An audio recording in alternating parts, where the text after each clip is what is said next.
Good morning class 8। आइए आज हम लोग 9 किस्ले के अंतर्गत पाठ 2 सुहागी के बारे में पढ़ेंगे। ठीक है, तो सबसे पहले हम लोग जाने कि इस कहानी को कौन लिखा है। ठीक है ना, इस कहानी को लिखने के लिए कौन है, मुंशी प्रेमचंद ने लिखा है। ठीक है, जो कि बनारस के लम्ही गाँव में पैदा हुए थे। इनका जन्म स्थान लम्ही गाँव है।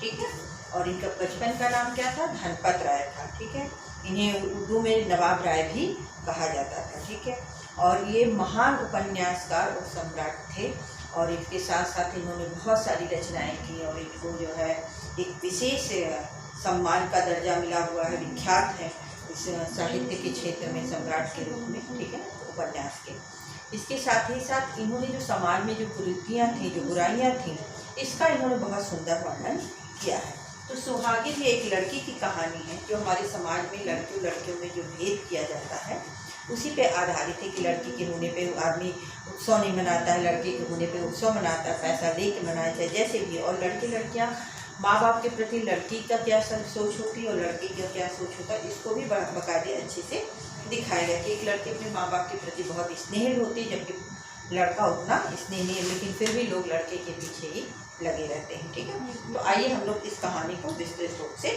पढ़ते हैं। कहानी बेटा इस तरह से है कि एक लड़की है जिसका नाम सुहागी है, और उसके पिता जो है तुलसी महतो रहते हैं, और माता जो है लक्ष्मी रहती है। ठीक है, घर में 3-4 सदस्य रहते हैं, और उसके साथ ही साथ जो है रामू जो है बहुत अकर्मण्य लड़का रहता है, वो बिल्कुल कार्य नहीं करना चाहता, बिल्कुल वैसे ही रहता है। जबकि सुहागी की 11 साल की उम्र में शादी कर दी गई थी, और वो बाल विधवा भी हो गई थी, यानी तुरंत जो है उसका सुहाग यानी उसके हस्बैंड की डेथ हो गई थी। ठीक है, खेती बाड़ी के काम में इतनी निपुण थी, लेकिन सुहागी 11 साल की बालिका होकर भी घर के जो काम थे उसमें इतनी निपुण थी कि खेती बाड़ी में सब में वह अपने निपुण थी, उसमें मतलब किसी चीज़ की कोई कमी नहीं थी। उसकी माँ लक्ष्मी दिन में डरती थी कि कहीं उसकी लड़की को नज़र न लग जाए, और शायद यही हुआ, और वह जो है वो काफ़ी कम उम्र यानी 11 साल की उम्र में ही विधवा भी हो गई। घर में जो है कोहराम मच गया, चारों ओर जो है माँ पछाड़े मारती, रोती गिरती, इसी तरह पिता भी रोता, सिर पीटता रहता। उन्हें रोते देखकर सुहागी भी रोती, पर सुहागी की बात ये समझ में नहीं आता। वो पूछती, माँ क्यों रोती हो? अम्मा मैं तुम्हें छोड़ के कहीं नहीं जाऊँगी, तुम क्यों रोती हो? उसकी भोली बातें सुनकर माँ का और दिल फटा जा रहा है, यानी माँ जो है उसका हृदय और फटा जा रहा कि आखिर बेटी मेरी ऐसी क्यों कह रही है। ईश्वर तुम्हारी यही लीला थी जो खेल खेलते ही को और वह दूसरे को दुख देकर, जो भी खेल खेल तो खाली दूसरे को दुख का देकर, कौन कहता है, लक्ष्मी कहती है। ठीक है, जो कि सुहागी की माँ रहती है। ठीक है, ऐसा तो पागल करते हैं, आदमी पागलपन करे तो उसे पागल खाने में भेजते हैं, मगर तुम जो पागलपन करते हो उसका कोई दंड भी नहीं है। कौन कह रहा है, माँ लक्ष्मी कह रही है। सुहागी क्या सोच रही थी, और सुहागी के मन में, उस बच्ची के मन में क्या चल रहा था कि उसके पास एक कोठरी भर रुपया होता तो वह उन्हें छिपा के रख देती, फिर एक दिन चुपके से क्या करती, बाजार चली जाती और अम्मा के लिए क्या लाती, अच्छे अच्छे कपड़े लेकर आती। दादा जब बाकी रुपए मांगते तो उन्हें झट से निकाल कर दे भी देती, और अम्मा दादा बहुत खुश होती।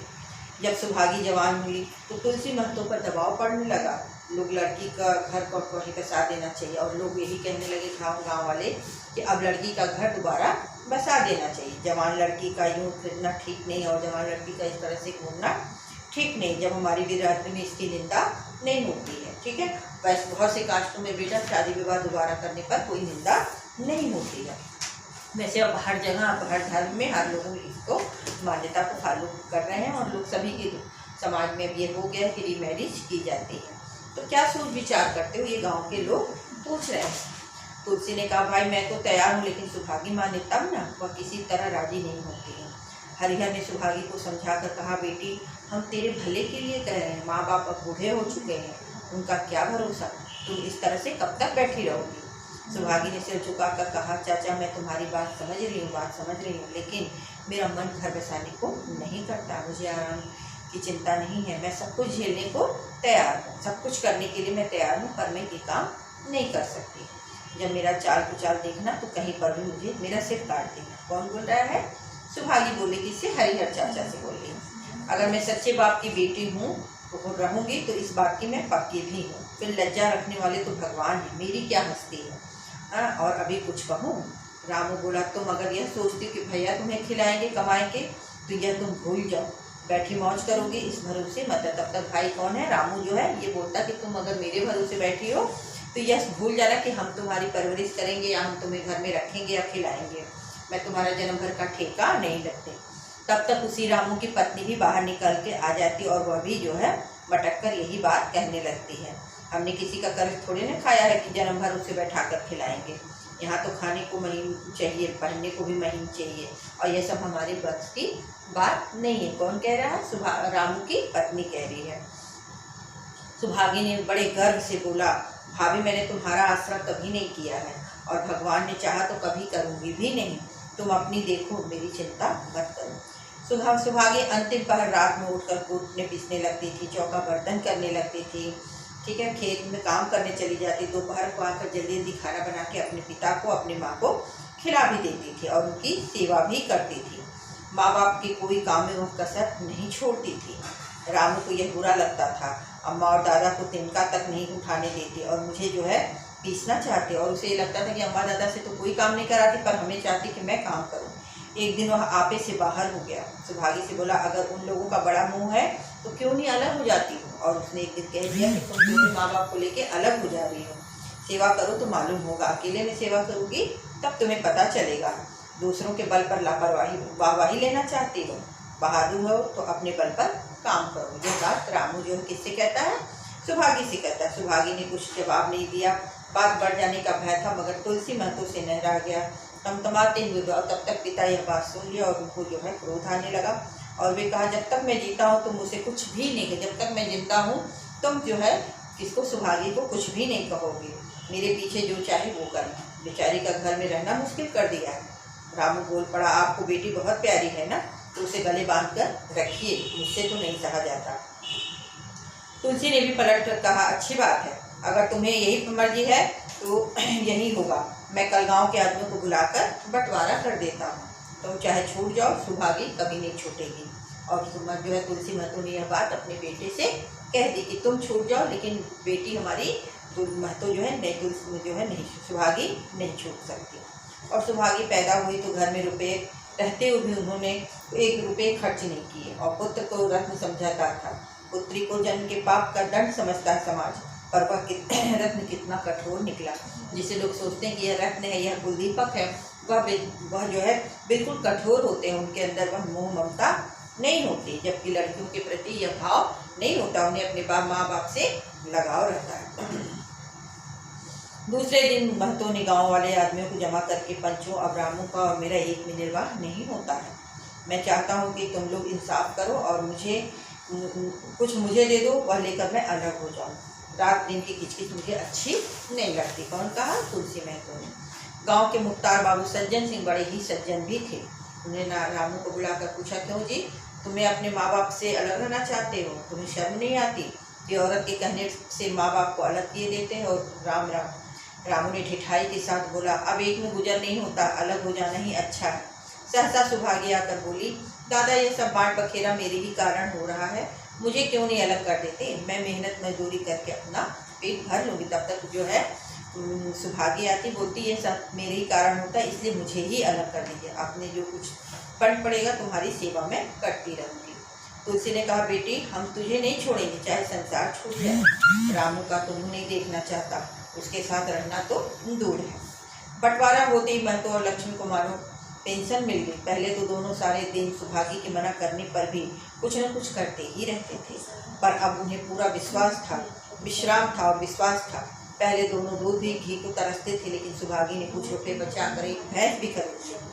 बूढ़े आदमियों को जान तो उनका भोजन ही होता, अगर एक बूढ़ा आदमी को अगर अच्छे से खाने पीने को मिल जाए तो वह स्वस्थ रहता है, अच्छा भोजन न मिले तो वह किस आधार पर रहे। महतो ने बहुत विरोध किया, कहने लगा, घर का काम यूं ही कम है जो तुम यह भी झंझट पाल लेती हो। पर सुभागी एक भी न सुने।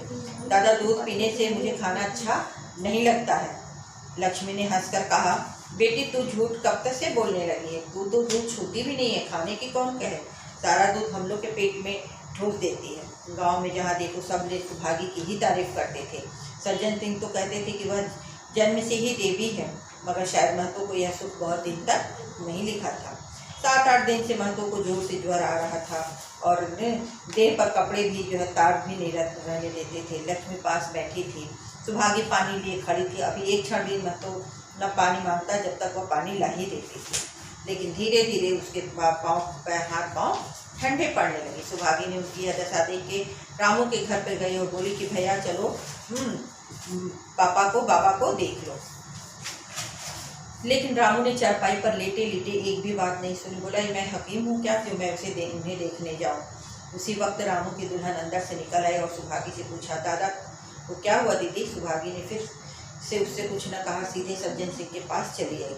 सज्जन सिंह ज्यों ही महतो की हालत सुनी दौड़े भागे वो भी जो है देखने चले और नाड़ी देखते बहुत धीमी थी।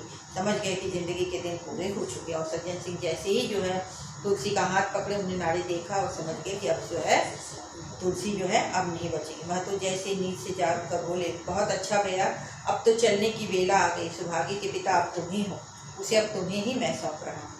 सज्जन सिंह रोते हुए कहा, भैया महतो घबराओ मत, भगवान ने चाहा तो तुम अच्छे हो जाओगे। सुभागी को तो मैंने हमेशा अपनी बेटी ही समझा और जब तक कि जीऊँगा ऐसा ही मैं समझूंगा।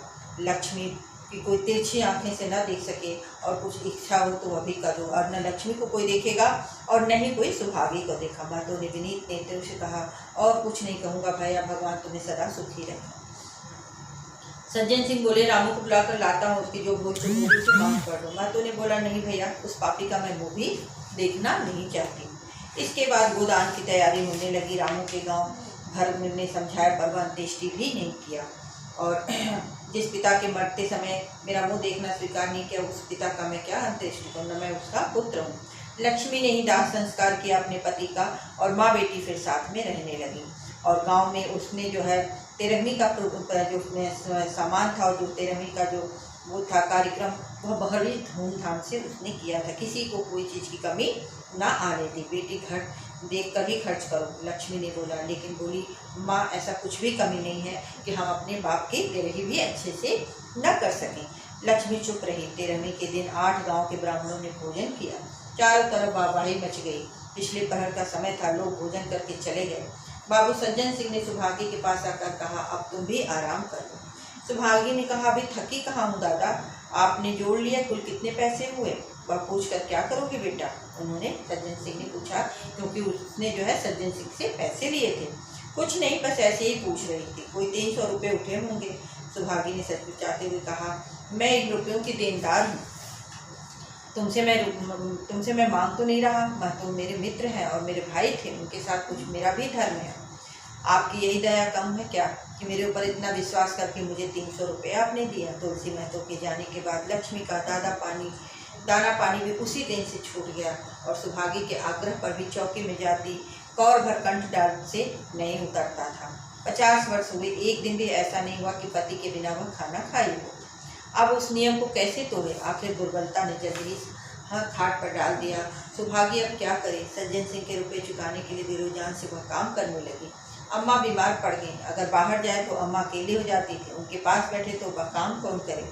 अम्मा की दशा देखकर सुभागी समझ गई थी कि इनका भी परवाना आ पहुंचा है। दादा को भी तो यही ज्वर था। सज्जन सिंह दोनों वक्त आते, लक्ष्मी को देखते, सुभागी को समझाते और चले जाते। यही दिनचर्या हो गई थी और यहाँ तक कि 15वें दिन वह भी संसार से सिधार ही गई। और अंतिम समय रामू आया और उसके पैर छूना चाहता था, पर लक्ष्मी ने उसे ऐसे झड़की दी कि जैसे उसके समीप न जा सके। सुभागी को उसने आशीर्वाद दिया कि तुम्हारी जैसी बेटी पाकर मैं तर गई, मेरा किया कर्म भी तुम ही करना। और माता के देहांत के बाद सुभागी के जीवन का केवल एक ही लक्ष्य रह गया, वह सज्जन सिंह का 300 रुपया चुकाना। मगर वह हिम्मत कभी नहीं हारती थी। सुभागी रात दिन मेहनत करती और यह करके जो खेती बाड़ी में काम करती और मानो प्रकृति का अटल नियम था कि उसे वह पैसा वापस करना। सुभागी ने कृतज्ञ भाव से देकर कहा, दादा आपकी बात न मानूंगी तो मैं किसकी बात मानूंगी। यहाँ तो रोया रोया आपका गुलाम है। जब वह मना करते कि मैं अब तुम पैसा मत दो, तो वह यह बात बार बार कहती कि मैं तो आपके गुलाम हूँ और आपका एहसान मेरे पर है। अगर तुमने यह मन में भाव है तो मैं न कहूँगा। मैंने तुम्हें इसलिए नहीं कहा कि तुमको मेरा देनदार समझे। अब रुपये चुक गए हैं, मेरा तुम्हारे पर कोई एहसान नहीं है, रत्ती भर भी नहीं है। आपकी जो आज्ञा हो, इनकार न करना, नहीं तो मैं फिर तुम्हें अपना मुँह न दिखाऊंगा। क्या आज्ञा है। उन्होंने जो है सज्जन सिंह ने जो है मैं तो ये सुभागी को एक आज्ञा दी, तो मैं एक आज्ञा दे रहा हूँ, अगर तुम मान सकते हो तो मानो। मेरी इच्छा है कि तुम मेरी बहू बनकर मेरे घर को पवित्र करो। मैं जात पात का कायल नहीं, मगर तुमने मेरे सारे बंधन तोड़ दिए हैं। बोलो, मंजूर करती हो? दादा, इतना सम्मान पाकर तो मैं पागल हो जाऊंगी। तुम्हारा सम्मान भगवान कर रहा है बेटी, तुम साक्षात भगवती की अवतार हो। और मैं तो आपको अपना पिता समझती हूँ। अगर आप जो कुछ करेंगे वो मेरे भले के लिए करेंगे। आपके हुक्म को मैं कैसे इनकार कर सकते हैं। और सज्जन सिंह ने उसके माथे पर हाथ रखकर कहा, बेटी तुम्हारा सुहाग अमर रहे। तुमने मेरी बात रख ली। मुझसा भाग्यशाली संसार में और कौन होगा।